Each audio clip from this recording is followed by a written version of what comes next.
Hello everyone, welcome again to Psycho. अभी recently chemist का exam हुआ था और उस एग्जाम में पूछे गए बायोलॉजी के क्वेश्चन आज हम डिस्कस करेंगे, जो कि आपके लिए बहुत ज़्यादा इंपॉर्टेंट हो सकते हैं और इससे आपको आइडिया हो जाएगा कि जो आपका एग्जाम आने वाला है उसमें किस तरह के क्वेश्चन पूछे जाएंगे। तो स्टार्ट करते हैं हम आज की फर्स्ट क्वेश्चन के साथ, जो कि है the chromatin material is formed of. तो हमें बताना है कि जो क्रोमेटिन पदार्थ है वो बना होता है। अब अगर हम बात करें इसके राइट आंसर की, तो option number C DNA and histone इसका राइट आंसर होगा, क्योंकि जो क्रोमेटिन होते हैं वो क्या होता है, एक जटिल पदार्थ होते हैं, कॉम्प्लेक्स स्ट्रक्चर होता है जो कि डीएनए और हिस्टोन प्रोटीन का बना होता है।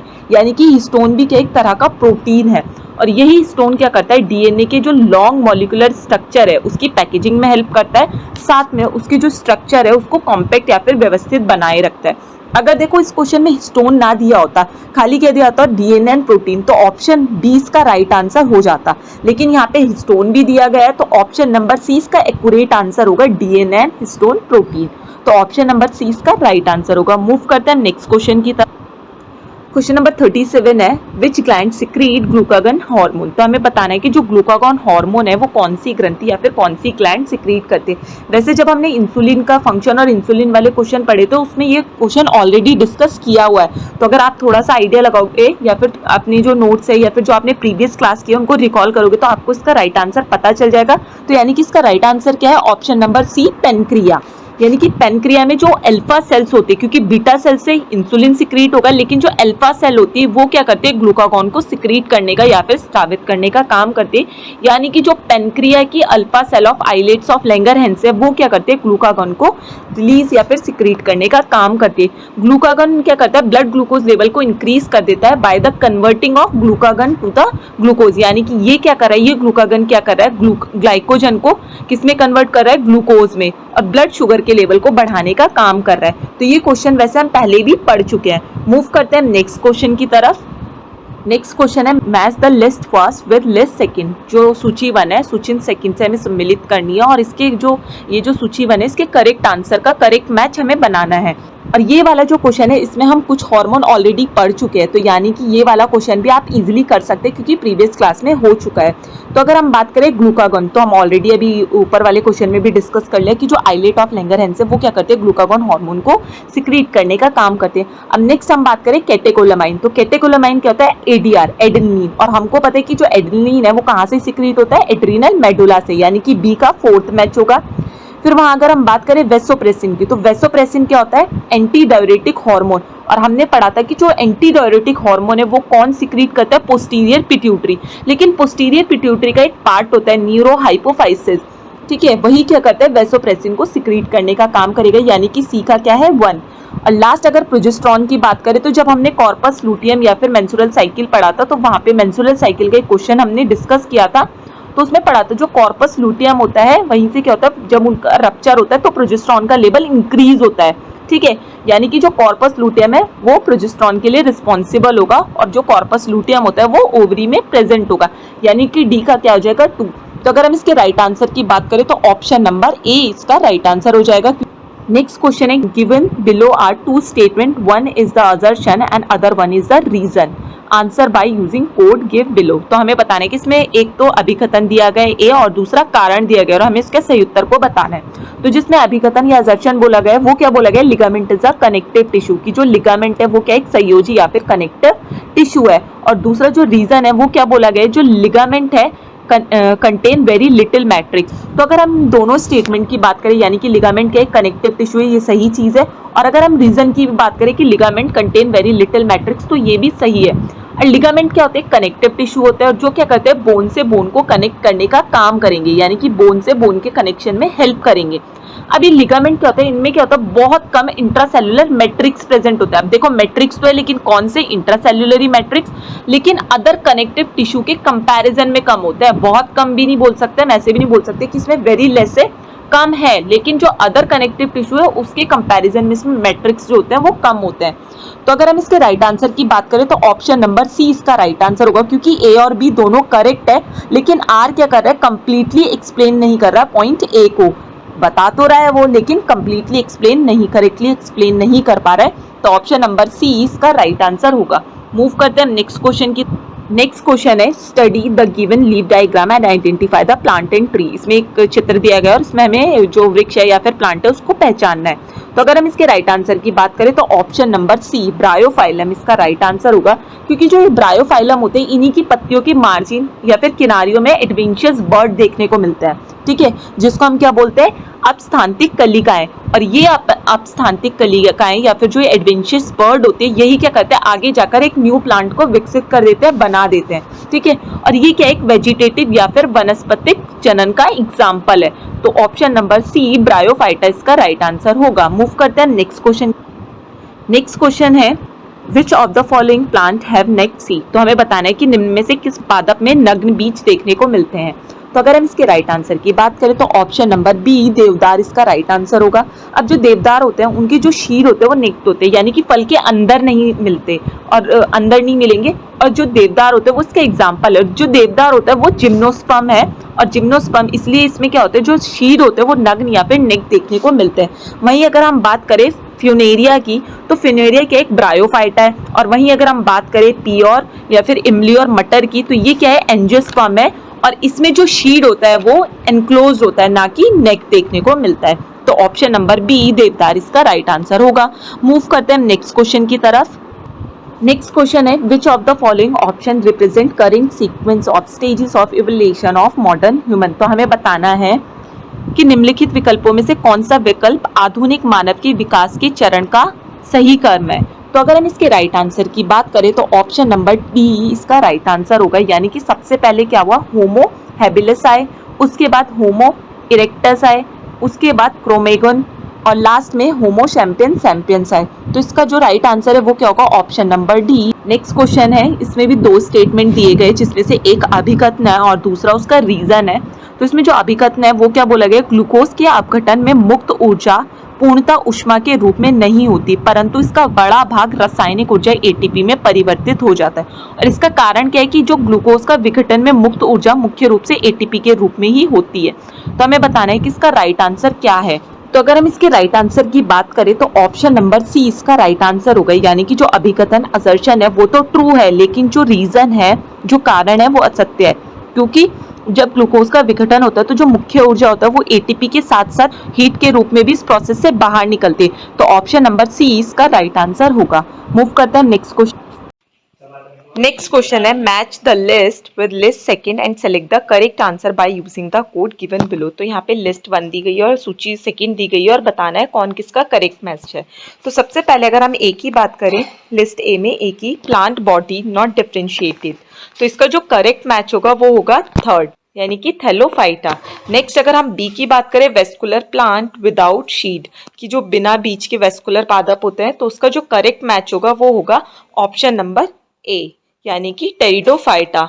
वहीं अगर हम सी की बात करें, नो स्पेशलाइज्ड वेस्कुलर टिश्यू, तो ये कौन से होंगे, ये होंगे ब्रायोफाइटा। और लास्ट अगर हम बात करें प्लांट बियर्ड नेक्ड सीड, नग्न शीट कौन से प्लांट में होंगे, तो हमने भी एक क्वेश्चन में डिस्कस किया था, जिम्नोस्पर्म में देखने को मिलेंगे, जैसे कि देवदार। तो अगर हम इसके राइट आंसर की बात करें तो ए का करेक्ट मैच क्या है, थर्ड, थैलोफाइटा। वहीं अगर हम वेस्कुलर प्लांट बी की बात करें तो इसका करेक्ट मैच क्या है, टेरिडोफाइटा, यानी कि फर्स्ट। और सी की बात करें, नो स्पेशलाइज्ड वेस्कुलर टिश्यू, तो इसका करेक्ट मैच होगा ब्रायोफाइटा, 4, यानी कि। और अगर हम plants bear naked seed D की बात करें तो इसका करेक्ट मैच होगा जिम्नोस्पर्म। तो इसका राइट आंसर होगा ऑप्शन नंबर ए। मूव करते हैं नेक्स्ट क्वेश्चन की तरफ। नेक्स्ट क्वेश्चन नंबर 45 है, gene which codes for a pair of contrasting trait are also called. तो इसमें बोला गया कि जो विपरीत गुणों के जोड़े निर्धारित करने वाले जीन कहलाते हैं। तो ये क्वेश्चन हम ऑलरेडी पहले जो आपके प्रैक्टिस सेट हुए थे उसमें डिस्कस कर चुके हैं। तो अगर हम इसके राइट आंसर की बात करें तो ऑप्शन नंबर बी हेट्रोजाइगस, यानी कि विषम युग्मी इसका राइट आंसर होगा, क्योंकि जो हेट्रोजाइगस होते हैं, यानी कि जब भी किसी इंडिविजुअल के पास दो अलग अलग डिफरेंट एलील होंगे उनको हम क्या बोलते हैं, हेट्रोजाइगस, जैसे कि कैपिटल टी और स्मॉल टी, ठीक है। और अगर एलील सेम हो, ठीक है, जैसे कि कैपिटल टी या फिर स्मॉल टी सेम हो, तो उसको हम क्या बोलते हैं, सेम एलील, यानी कि समयुग्मजी। और रिसेसिव की बात करें तो जो दोनों एलील होंगे वो रिसीव हुए हो किसी से, उसको हम क्या बोलते हैं, रिसेसिव एलील बोलते हैं, ठीक है। तो लेकिन इसमें पूछा गया है कि अलग अलग ट्रेट प्रेजेंट होंगे, वो किस में होंगे, हेट्रोजाइगस या फिर विषम युग्मजी में। तो ऑप्शन नंबर बी इसका राइट आंसर होगा। मूव करते हैं नेक्स्ट क्वेश्चन की तरफ। नेक्स्ट क्वेश्चन है, as plant grow older the chemical suberin is developed in. तो इसमें बताना है कि जैसे जैसे वृक्षों की आयु बढ़ती है तो एक सेब्रीन नामक एक रसायन विकसित होता जाता है। ठीक है, तो कहाँ पे होता है वो? तो अगर हम इसके राइट आंसर की बात करें तो ऑप्शन नंबर सी कॉर्टेक्स इसका राइट आंसर होगा। अब जो ये सुबेरियन होता है ये क्या होता है? एक वैक्सी वाटरप्रूफ सब्सटेंस होता है, वैक्सी और चिपचिपा सा सब्सटेंस होता है जो कि जब पौधे जितने पुराने होते जाते हैं उनमें विकसित होता है। और ये मेनली जो पौधे होते हैं उसके कॉर्टेक्स वाले पार्ट में विकसित होगा, जो कि मेनली जो वाटर लॉस है उसके प्रिवेंशन के लिए रिस्पॉन्सिबल होगा, यानी कि जो पौधों में वाटर लॉस हो रहा है उसको प्रिवेंट करने का काम करेगा। तो अगर हम बात करें सुब्रेलिन की तो ये कहाँ पे प्रेजेंट होगा? कॉर्टेक्स में। तो ऑप्शन नंबर सी इसका राइट आंसर होगा। मूव करते हैं नेक्स्ट क्वेश्चन।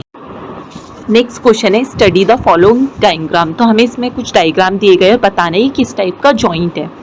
अब अगर हम सबसे पहले डायग्राम की बात करें तो आप देख सकते हैं यहाँ पे एक बॉल जैसा स्ट्रक्चर बन रहा है और ये एक सॉकेट जैसा बन रहा है, यानी कि ये क्या है? Ball and socket joint, ball and socket joint. फिर अगर हम सेकेंड वाले की बात करें तो ये क्या है? हिंज जॉइंट की तरह है, यानी कि इसमें क्या है? ये कनकेव और कन्वेक्स जैसा स्ट्रक्चर बन रहा है जिसको हम बोलते हैं हिंज जॉइंट, जो कि एल्बो हो गया, नी हो गया, वहाँ पे देखने को मिलेगा। वहीं अगर हम बॉल एंड सॉकेट जॉइंट की बात करें तो शोल्डर हो गया, हिप जॉइंट हो गया, वहाँ पे आपको बॉल एंड सॉकेट जॉइंट देखने को मिलेगा। अगर हम लास्ट डायग्राम की बात करें थर्ड वाले की, तो ये जो थर्ड वाला डायग्राम है ये क्या है? ग्लाइडिंग जॉइंट है। ठीक है, अगर हम ग्लाइडिंग जॉइंट की बात करें तो ये क्या है? एक साइनोवियल जॉइंट का टाइप है। तो अगर हम इसके राइट आंसर की बात करें तो ऑप्शन नंबर ए इसका राइट आंसर हो जाएगा, क्योंकि जो फर्स्ट वाला है वो क्या है? बॉल एंड सॉकेट जॉइंट है, जो कि शोल्डर हिप जॉइंट में देखने को मिलेगा। सेकंड वाला हमने बोला ये क्या है? हिंज जॉइंट है।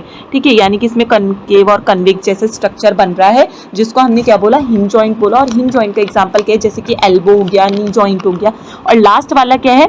लास्ट वाला है साइनोवियल जॉइंट, या फिर जिसको हम ग्लाइडिंग जॉइंट भी बोलते हैं। अब आप चाहे साइनोवियल जॉइंट बोल लो या फिर ग्लाइडिंग जॉइंट बोल लो, क्योंकि जो साइनोवियल जॉइंट होते हैं उन्हीं के टाइप्स होते हैं, बॉल एंड सॉकेट, कॉन्डोलॉइड जॉइंट, ये सारे उसी के टाइप होते हैं। तो अगर हम इसके राइट आंसर की बात करें तो ऑप्शन नंबर ए इसका मोस्ट एक्यूरेट आंसर होगा। ठीक है, मूव करते हैं हम नेक्स्ट क्वेश्चन। नेक्स्ट क्वेश्चन है which of the following is not a plant hormone. ये क्वेश्चन हम ऑलरेडी पढ़ चुके हैं क्योंकि हमने प्लांट हार्मोन के बारे में पढ़ा था। तो अगर हम इसके राइट आंसर की बात करें तो ऑप्शन नंबर बी एड्रेलिन इसका राइट आंसर होगा। मूव करते हैं हम नेक्स्ट क्वेश्चन की तरफ। नेक्स्ट क्वेश्चन है which pair is not correct match regarding the number of vertebra in human. तो आपने एक शॉर्ट वीडियो देखी होगी साइको के चैनल में जिसमें आपको cervical vertebra, thoracic vertebra, lumbar, sacral vertebra के बारे में बताया, यानी कि जो ह्यूमन वर्टिब्रा है उनके नंबर बताए गए कि कौन सी जो वर्टिब्रा होते हैं उसका नंबर कितना होता है। तो जो सर्वाइकल होते हैं वो कितनी होती है? 7 होती है, 6 नहीं होती है। तो ऑप्शन ए इसका क्या है? राइट आंसर है, क्योंकि इसमें नॉट करेक्टेड बोला गया है। थोरेसिक की बात करें तो 12 होती है, लंबर भी 5 फ्यूज बोन से मिलकर बनी होती है, और जो सैक्रल होती है वो भी 5 फ्यूज बोन से मिलकर बनी होती है। तो इसका राइट आंसर क्या है? ऑप्शन नंबर ए सर्वाइकल, क्योंकि सर्वाइकल बोन कितनी होती है नंबर में? 7 ना कि 6। मूव करते हैं नेक्स्ट क्वेश्चन। नेक्स्ट क्वेश्चन है which of the following plant has globule and nucules as their reproductive organ. तो हमें बताने है कि निम्न पादप में से कौन सा ग्लोब्यूल और न्यूक्यूल जनन अंग होता है। तो अगर हम इसके राइट आंसर की बात करें तो ऑप्शन नंबर सी कारा इसका राइट आंसर होगा, कि जो ये कारा होता है इसी में क्या है? जो ग्लोब्यूल है वो मेल रिप्रोडक्टिव ऑर्गन की तरह वर्क करता है, जो कि स्पेरिकल शेप का होता है। और वहीं अगर हम बात करें न्यूक्यूल की, ये क्या होता है? फीमेल रिप्रोडक्टिव ऑर्गन की तरह वर्क करता है, जो कि ओव्यूल शेप का होता है। तो ऑप्शन नंबर सी इसका राइट आंसर होगा। मूव करते हैं नेक्स्ट क्वेश्चन की तरफ। नेक्स्ट क्वेश्चन है इसमें हमें लिस्ट 1 को लिस्ट 2 से मैच करना है। तो अगर हम हेरिडिटरी की बात करें तो हेरिडिटरी ए का जो करेक्ट मैच होगा वो क्या होगा? 4 से, यानी कि ट्रेड्स को बताएगा। एवोल्यूशन की बात करें तो ये क्या? एक नेचुरल सिलेक्शन है। ठीक है, वहीं अगर हम बात करें पैलेंटोलॉजी क्या होता है? फॉसिल्स की स्टडी को बोलते हैं। और अगर हम मेन की बात करें तो उनको हम क्या बोलते हैं? Homo sapiens. तो इसका राइट आंसर क्या हो जाएगा? Option number A. मूव करते हैं नेक्स्ट क्वेश्चन की तरफ। क्वेश्चन नंबर 52 है read the statement first and statement second and choose the correct option. तो इसमें 2 स्टेटमेंट दिए गए और हमें बताना है कि कौन सही है। तो अगर हम बात करें स्टेटमेंट फर्स्ट की तो इसमें बोला गया vein carry impure blood from an organ to heart. तो इसमें बोला गया कि जो वेन है या फिर शिराएं हैं वो क्या करती है? अशुद्ध जल को लेकर जाती है। तो अगर हम बात करें सबसे पहले वेन की, तो वेन क्या करती है? डीऑक्सीनेटेड ब्लड को कैरी करती है, वेन डीऑक्सीनेटेड ब्लड। लेकिन जो पल्मोनरी वेन होती है वो क्या होती है? एक्सेप्शन होती है। ठीक है, वो क्या करेगी? डीऑक्सीनेटेड ब्लड को कैरी करेगी, पल्मोनरी वेन। यानी कि अगर हम नॉर्मली बात करें तो वेन क्या करे? डीऑक्सीनेटेड ब्लड कैरी कर रही है, और जो आर्टरी होती है वो ऑक्सीनेटेड ब्लड कैरी कर रही है। लेकिन जो हमारी पल्मोनरी आर्टरी और पल्मोनरी वेन होती है ये एक्सेप्शन होते हैं, यानी कि वेन ने क्या किया, डीऑक्सीनेटेड ब्लड कैरी किया, लेकिन पल्मोनरी वेन क्या कर रही है, ऑक्सीनेटेड ब्लड को कैरी कर रही है। ठीक है, वहीं हमने आर्टरी की बात की कि आर्टरी क्या कर रही है, ऑक्सीनेटेड ब्लड कैरी कर रही है, लेकिन पल्मोनरी आर्टरी क्या कर रही है, डीऑक्सीनेटेड ब्लड कैरी कर रही है। तो इसमें स्टेटमेंट 1 में क्या दिया गया, वेन कैरी इम्प्योर ब्लड, यानी कि वेन ने क्या किया, डीऑक्सीनेटेड ब्लड कैरी किया, जो कि सही है। लेकिन सारी वेन्स, एक वेन ऐसी होती है जैसे कि पल्मोनरी वेन, वो क्या करते हैं, डीऑक्सीनेटेड ब्लड कैरी करते हैं। तो ये जो स्टेटमेंट फर्स्ट है वो कंप्लीटली करेक्ट नहीं है। वहीं अगर हम स्टेटमेंट सेकंड की बात करें तो उन्होंने सिर्फ पल्मोनरी आर्टरी की बात की है। तो हमें पता है जो पल्मोनरी आर्टरी होती है वो क्या करती है, डीऑक्सीनेटेड ब्लड को कैरी करते हैं। नॉर्मली जो आर्टरी है वो क्या कर रही है, ऑक्सीनेटेड ब्लड कैरी करे, लेकिन पल्मोनरी आर्टरी क्या होते हैं, एक्सेप्शन होते हैं, यानी कि वो क्या कर रही है, डीऑक्सीनेटेड ब्लड को कैरी करे। तो अगर हम इसके राइट आंसर की बात करें तो ऑप्शन नंबर सी इसका राइट आंसर होगा, या फिर हम बोल सकते हैं मोस्ट एक्यूरेटेड आंसर होगा, क्योंकि स्टेटमेंट फर्स्ट क्या है, कंप्लीटली करेक्ट नहीं है, और स्टेटमेंट सेकंड क्या है, करेक्ट है। तो ऑप्शन नंबर सी इसका राइट आंसर होगा। नेक्स्ट और बायोलॉजी का लास्ट क्वेश्चन है, स्टोलन मीन सब arterial modification of steam is found in which of the following plant. तो हमें बताना है कि जो स्टोलन नामक सब आर्टरियल मॉडिफिकेशन स्टेम होता है वो किस पौधे में पाया जाता है। तो अगर हम इसके राइट आंसर की बात करें तो ऑप्शन नंबर सी ऑक्जेलिस इसका राइट आंसर होगा। अब जो ये स्टोलन होते हैं वो क्या होते हैं, ऑक्जेलिन जैसे पौधों में पाए जाते हैं, जो कि क्या करते हैं, नए पौधों को बनाने में हेल्पफुल होते हैं। अब स्टोलन की बात करें तो ये क्या एक सब एरियल हॉरिजॉन्टल या फिर क्षैतिज तना होता है, जो कि जमीन की सतह को टच होने लग जाता है। और जमीन की सतह में जो पार्ट टच होता है, यानी कि जो स्टोलन या फिर ये जो ऑक्सिलिन के पार्ट होते हैं या कुछ नोड होते हैं, वो मिट्टी को टच होते हैं, और मिट्टी को टच होने के बाद क्या होता है, एक नया पौधा उत्पन्न हो जाता है। तो ऑप्शन नंबर सी इसका राइट आंसर होता है। यहीं पे आज हमने बायोलॉजी के जो क्वेश्चन थे वो डिस्कस किए। तो आज की क्लास में इतना ही। Thank you everyone, have a nice day.